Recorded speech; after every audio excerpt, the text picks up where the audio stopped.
Hey everyone, and welcome back to the Emotionally Intelligent Parenting Podcast. Okay, today is a special one because for the first time my husband is joining me on the podcast.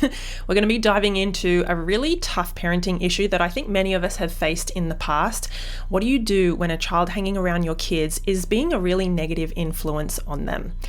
So my husband brings some pretty interesting insights, not only as a dad, but also from a different cultural background to me. He did not grow up with emotional intelligence as well, like many of us. And so I think his perspective is really valuable, especially for the dads out there. This is kind of like a follow-up episode and conversation to my last episode, which was just me all explaining about the issue that we had with a boy hanging around our kids in the neighborhood and some pretty challenging behavior that we had to kind of navigate with him. So if you didn't catch that episode, you can totally go back and listen to that, or if you're watching on YouTube, you can go back and watch that one. It's just the previous episode. But if you haven't, don't worry, this will still make sense. I kind of recap, what happened and our experience anyway at the start. So if you are new here, I'm Stephanie Pinto and the host of the podcast. I'm a mum of two and a best-selling author, an international speaker, and an award-winning emotional intelligence coach as well. So basically, I love all things emotional intelligence.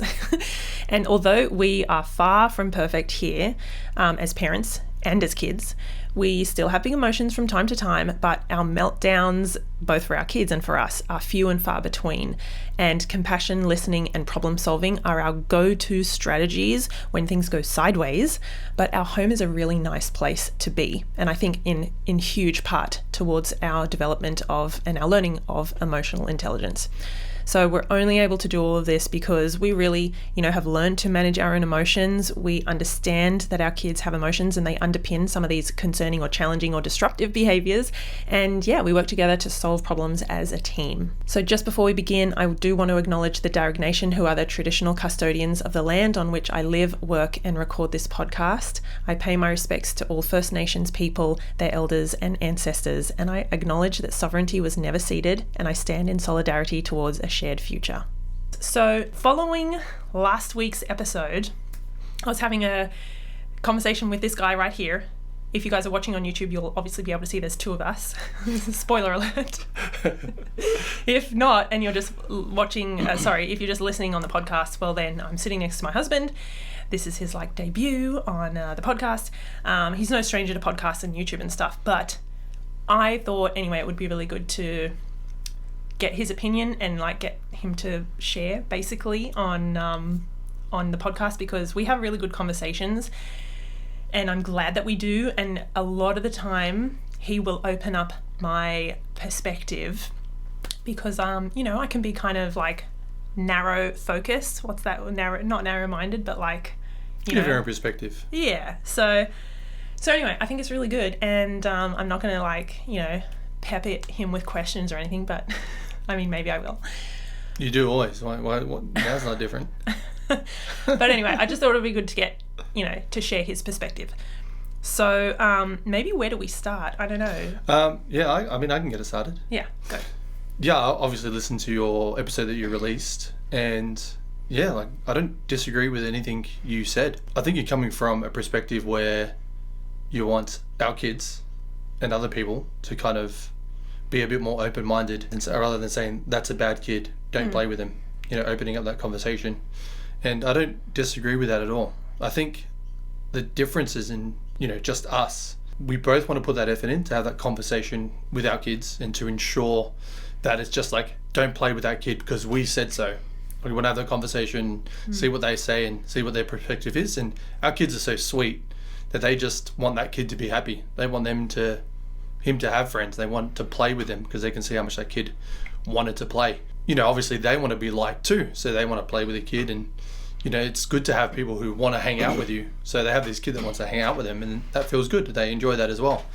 Where we come from, or where I come from, is that this child was or has behaviors. It was just showing signs of aggression. Not that he caused any damage to our children or the neighbours' kids or anything like that, but I could see that was a potential. And I think my perspective on it was, especially when we spoke to the kids, is I understand that we want to help and be kind to this boy, but we also got to have boundaries and ensure that that he doesn't cross those boundaries, and that we tell you don't touch me, don't put your hands on me, and understand that, hey, like, we want to help and be kind to everybody, but sometimes we've got to know where to draw the line. You know, sometimes it's too much of a risk where we don't want to offend this boy, but then it puts our kids in danger or puts themselves in danger because we don't want to offend. And we just don't have all the time in the world to teach this boy right from wrong. Or do we want to risk him doing the wrong behavior and then having to teach, hey, that's not how you make friends? You know, like, it's a bit of a journey you would have to go on to make sure that our kids are safe around this kid and that he has friends and they can get along, which, you know, I guess is an option if we want this person to be a long-term friend. You know, if it's like a friend of the family, we could, but it is a lot of effort to teach another child how to play and behave because he was crossing the line, and it's just not something that I feel comfortable leaving our kids to deal with on their own and put that effort in. And then, like you said before, like opening that door, and then he's around all the time because he might struggle to have friends. And if our kids become their primary friends, then he's going to be around all the time. And he doesn't know where to draw the boundary. He obviously doesn't know when, okay, we don't want to play, and he'll hang around out the front and stuff like that. So, yeah, it was just, I guess, having that conversation with the kids and making sure that they understood that, hey, there's boundaries and we've got to set them.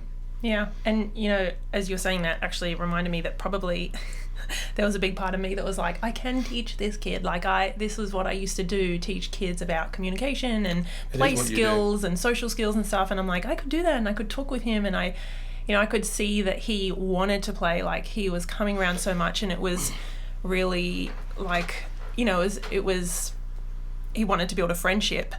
And then, like, it's a good reminder for me to think, well, I can't save everyone. It's not my job. He's not my client, and it's not my place to kind of teach another kid and be like, you know what, let me help you with, I can see that you want to play with kids, but they say you're being rough. Like, I don't have to. I agree with you. And I think when we spoke to the kids, I was trying to teach them so they can teach others how they want to play.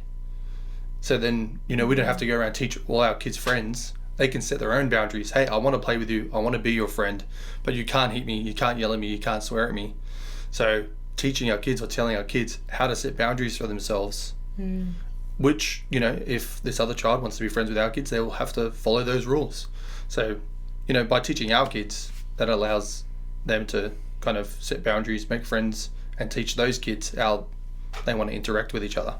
Yeah, you said something in the car that day when we were driving to the shops. I think it was yesterday, and you said, oh my God. I think it was something along the lines of, your safety is not as important as someone else's feelings. So that stuck with me because that's a big reminder for me, because I can like way too much on the side of, well, you know, he doesn't mean it, and I don't think he gets that he's being too rough or that this isn't okay and stuff like that. And I can almost like make excuses out of thin air, being like, well, you know what, there are no bad kids. This kid just needs to, you know, who else is he going to play with? So that, maybe explain that, because I think that was just a light bulb moment for me to be like, oh yeah, like we have to put ourselves and our kids first. Yeah, setting boundaries, making sure that you are safe. And sometimes that involves hurting other people's feelings, maybe in the short term. But, you know, sometimes that's what we have to do to protect ourselves, our family. And once we're in a safe space and we know that we're, you know, around adults or around other friends, then maybe we can have that tough conversation. Or maybe then we can play with that child if there's adult supervision and other people around. So yeah, just put your safety first before you put other people's feelings, because that can has got into people. Yeah, a lot of trouble. I think that's where I struggle, or not I struggle, that's where I like learn from you a lot, because you're so like down the line and you're like, nah, doesn't matter, like we come first or the kids come first, you know, who cares what that other person feels like. Not that you don't care, but you know what I mean? I like, do care. He does care. I do. But also I think the balance, I don't know if anyone else finds that like difficult to think, well, you know, I don't want to hurt someone's feelings, but I want to say no to this, or this isn't aligned with me or us as a family. Like, I struggled with that for a long time. So, you know, how do you think I go teaching my kids to be like, nah, like this is how it is? Like when he came to the door, that so many times over the last few weeks, especially when the kids were home in the school holidays, like I was having to really be like, oh, you know, what do we say? What do I do? Like, how do I kind of, without hurting his feelings? Yeah, I mean, when I spoke to him, I didn't want to hurt his feelings. But then again, like my safety, like I was safe. Yeah. So I can kind of take that time and try not to hurt his feelings. Where if you're dealing with a kid that's the same age, you may not have that luxury to put your safety second, you know? But I think that's important what you said, that I do care about other people's feelings. And I think that does come down to EQ. Some people can see EQ as soft. I don't. I see it as being able to control my emotions and being able to set boundaries and know that it's, hey, look, I'm not here. I'm not trying to hurt your feelings. I'm not trying to upset you. I'm setting my boundaries. This is for, you know, my safety or whatever it is. This is me trying to control the situation. But this isn't like this. I'm not angry at you. I'm not trying to upset you. This is just, you know, I'm setting my boundaries. I don't want you to speak to me that way. I'm not trying to offend you. This is how I want you to speak to me. You know, teaching our kids that is, you still be kind, but you can also be firm. And I think that's part of EQ, being able to do that without being emotionally hijacked, having those conversations and saying, no, that's enough, stop. You are very good at that. And like, so he plays online computer games with obviously people all around the world, right, as you do. And like, I can hear so many times there'll be people who are obviously, you know, complaining or criticizing. Standard. Standard. And I'm hearing like obviously one side, which is your side of the conversation, but you're so good at like remaining cool and calm and collected and not letting... I try. Yeah, well, you do, but like not letting someone get away with, I don't know, obviously lying about how, you know, what's happening in the game or something like that. But that's like, that's a strength of yours that I admire, because you can like handle I think it's probably your background, I don't know, in like security and I think it's honestly it's a combination of how I was raised and then how you are as well. So I think joining those two experiences together has made me like a calmer but still firm person. Probably kinder, to be honest. It was pretty aggro back in the day. So now I'm kinder, but I still have that firm nature. Mix that with EQ, kind of allows me to handle a lot of difficult situations, even with strangers online, you know, which is often a place where people can just say and do whatever they want. Being able to kind of handle those social interactions where there's no enforcement of law, it's just social, is difficult. But you know, I do find ways to kind of handle it and speak to people online when they're being overly aggressive or etc. It's not easy, but you know, it's fun. It's fun. It's challenging. It's fun. It's good to be able to control your emotions, diffuse the situation, and turn it into a civil conversation. It's because you're good at it. Like I'm only good at it because I practice. I'm chopping carrots in the kitchen, and I'm cringing. I'm like, oh my god. Like I got one ear out. Yeah, but I'm only good because I practice. And I think part of practicing is getting it wrong. And I have, over time, found the ability to say, oh, I was wrong there.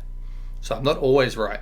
And sometimes I cross the line and say things I shouldn't, but having the ability to say, what I said before was wrong and I changed my opinion, and being able to do that within the space of 5 minutes or 10 minutes gives you a lot of control of the situation as well. Instead of like dying on that hill, you can just say, hey, that was something I said. I see your point of view.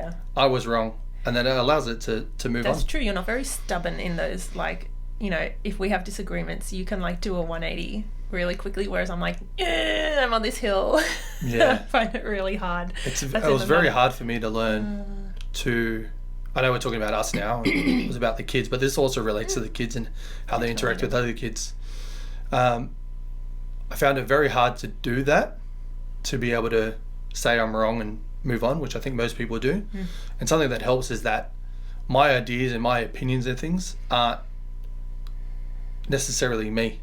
They're allowed to die. I'm allowed to have an idea. I'm allowed to have an opinion, and they're allowed to be wrong and then die and change, and I'm still here.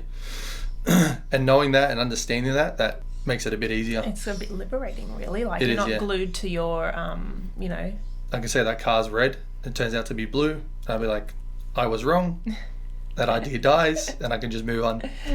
Yeah, we're going to have to do another episode for sure, because this is really good. Okay, let me ask you a question before we should probably finish up. We've got like school pickup in 5 minutes, so just living life here. What was when you found out, I don't know, when did you find out that he took the bike? Because I went heard you out. yell. Yeah, so I yelled. Again, for those of you who haven't heard the last episode, I heard this boy just on the weekend, long story short, took our son's bike from the veranda right out the front and was like hightailing it across the road to the park. And I was like, hey, so I like yelled out because I was like, I think I had slippers on. I was like not ready to chase him.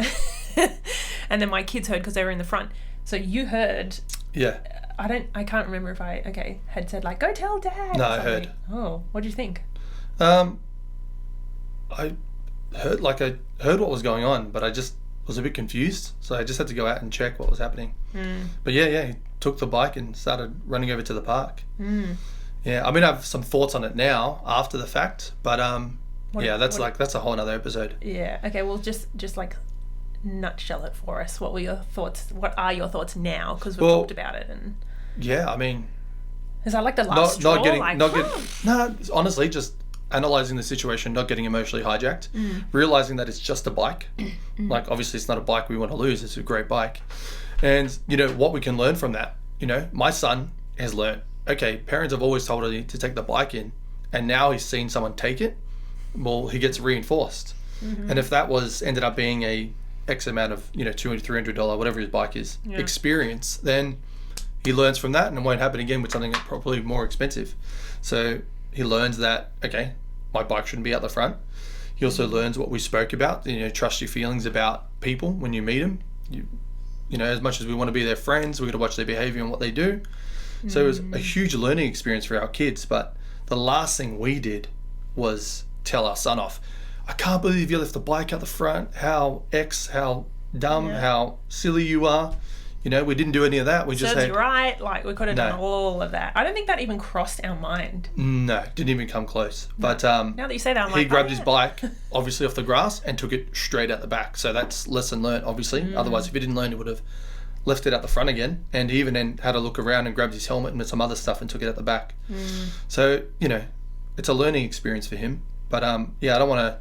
I could have made it worse. I could have chased the kid down. I could have made it so much worse. Yeah. I could have made it so much worse. But, it's just a bike. The kids will learn. And that's... I keep hitting the table.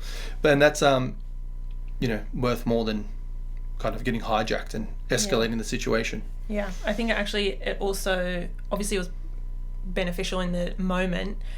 But now that we've had all these conversations with the kids since then and during, the last few weeks, I think the kids have really, like you mentioned this, it's a learning experience, but the kids have really learned, like, if someone does the wrong thing, you don't, automatically punish them and yell and stomp and like, rue the day they ever were born kind of thing. Like, you don't have to go over and above. Like, we were pretty calm, and yet we were pretty firm with like, okay, well, that kind of cements it. Like, we're not gonna, we're not comfortable with you guys hanging around him. I don't think he will come around here again now because he's obviously done that thing. And so we were pretty clear. But I think that helps the kids to see we had like a measured response and we were thoughtful like about it. Like you said, we weren't emotionally hijacked and shocked and, cursing him and stuff. We were like, you know what? Like that's where we draw the line kind of thing. So I hope that they will take that into, and like I know they will because it was a bit of a like, whoa, shocking thing. They're going to take that into like future situations and friendships and stuff and kind of make the decision. Actually our eldest did a few weeks ago with a friendship, and he was like, you know what, this is essentially something happened. It was the straw that broke the camel's back. And he was like, yep, I'm going to play with some different kids now. And yeah, like he made some changes. So it's more effort. It's more controlled. Like you talk about taking the time to think about what you want to do before you react with EQ. Not always you can do that, if it's a real emergency. I think that's what we're teaching our kids. Just take a moment, choose the right thing, don't escalate it, safety first. I think that's pretty much all of it. Okay, well, if you guys found that helpful or interesting and you want him back, that sounds so funny. I would love to. I think these conversations, we have these conversations in the kitchen all the time. Yes. And yeah, I think I learn a lot from you because we've talked a bit about, and I talk heaps about that we're from different backgrounds, different families, different cultures, it couldn't be more chalk and cheese kind of thing. And that's actually really helped me to kind of become a lot more grounded and have a lot more strength than I probably otherwise would have had. And I've probably, what have I done? Cooled you down. 100%. Yeah. I mean, it would go from 0 to 100 with me. There'll be no middle ground. But obviously you've shown me a more calmer approach. So yeah, it's just a combination of who I am and who you are, and landed it somewhere in the middle. Yeah, I definitely wouldn't be who I am today if it wasn't for you and our conversations. Definitely. Thanks, babe. Yeah. It works. It's super effective. It really, really works. Super effective, but it takes a lot of self-discipline. It takes practice. Like I said, you're going to make mistakes. Just, whoops, sorry. I didn't mean to offend you. That's not how I meant for it to come across. I was wrong.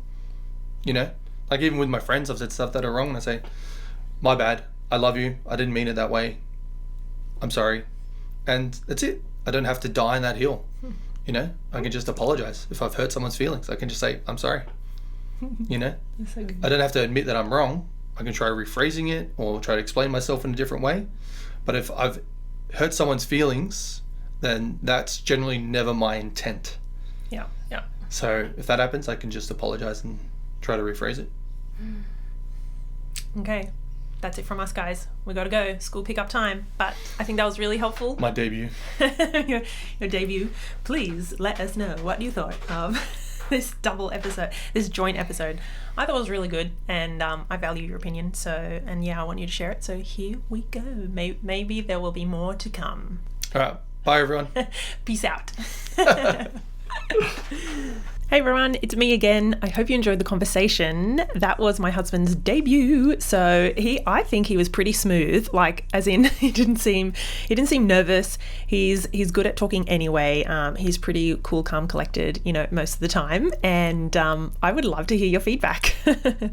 Do you want to hear more? More episodes? We're considering doing some more with me and him, because obviously there's a huge difference in the dynamic of how I parent, how he parents, and yet we're both on the same page with emotional intelligence. So yeah, if you guys have any thoughts or questions, oh my goodness, if you have questions and you want us to answer them on the podcast, or any tricky questions or anything, just send them our way.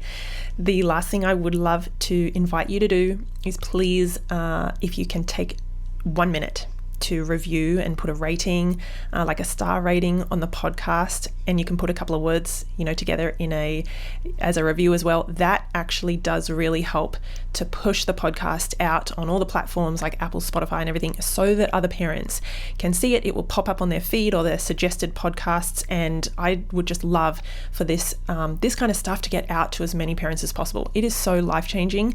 It has been an absolute game changer in our family, and I often say we're not perfect, but oh my goodness, I think we both sometimes say, my husband and I, emotional intelligence has probably saved our marriage more times than one, because we get each other and we're patient and we're compassionate and we listen and we understand, and our arguments are few and far between. So yeah, this just brings people closer together. I think it's relationship tools. It is not just for parents and kids, and I do some work in schools and preschools and childcare centers as well. And in the workplace, this stuff is just really, really beneficial. And I think we all need to, we could all benefit from learning some ways to healthily manage our emotions and see the impacts of that on our relationships. Thank you guys. Have a beautiful rest of your week. And as usual, keep raising those emotionally intelligent kids and be kind to yourself, because this stuff is, it takes work, it takes self-discipline and a whole lot of self-compassion. So I'm with you.